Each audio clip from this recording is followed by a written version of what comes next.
Qashqadaryo viloyat Koson tumanida joylashgan tolani qayta ishlab chiqarish korxonasida hozirda 400 ga yaqin xotin-qizlar ish faoliyatini olib bormoqda. Bu yerda tolani qayta ishlash bilan birga yog' mahsuloti ham ishlab chiqariladi.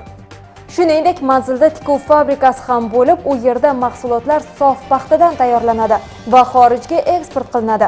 Navbatdagi lavhamizda tumanning iqtisodiy o'sishida alohida o'ringa ega bo'lgan mazkur yirik sanoat korxonasi haqida so'z yuritiladi.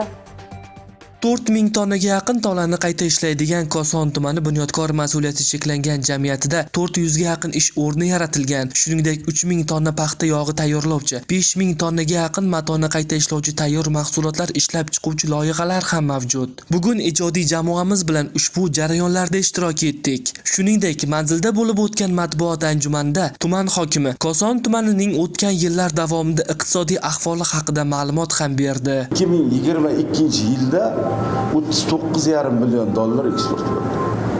Bu yil rejalashtirgan biza 44,5 million dollar rejalashtirgan biza. Sanoat bo'yicha 28 milliard atrofi eksport qildi. Mazkur majmuada davlatimiz rahbarining klaster g'oyasi asosida paxta yetishtirish va uni chuqur qayta ishlashning to'liq sanoat zanjiri yaratilgan. Birinchi loyiha asosida qariyb 21 milliard so'mlik investitsiya o'zlashtirilib, zamonaviy tikuvchilik fabrikasi tashkil etilgan. Turkiya va Italiyadan keltirilgan uskunalar bilan jihozlangan mazkur korxona yiliga 6 million dona tayyor trikotaj ishlab chiqarish quvvatiga ega. Daromad jihatdan aytganda, qariyb 100 milliard so'mlik yuqori sifatli kiyim-kechaklar tikilib, 2 million dollar dan ziyod tayyor mahsulotlar eksport qilinishi rejalashtirilgan. Ayni paytda fabrikada 320 nafar xotin-qizlar ishlamoqda. Bu yilga 14,5 million eksport qilish rejalashtirilgan. Agar bizni bo'yoqlash seximiz ishga tushadigan bo'lsa, eksport miqdori 30 millionga chiqadi. Klasterga qarashli kalava ip yigirish va mato to'qish quvvati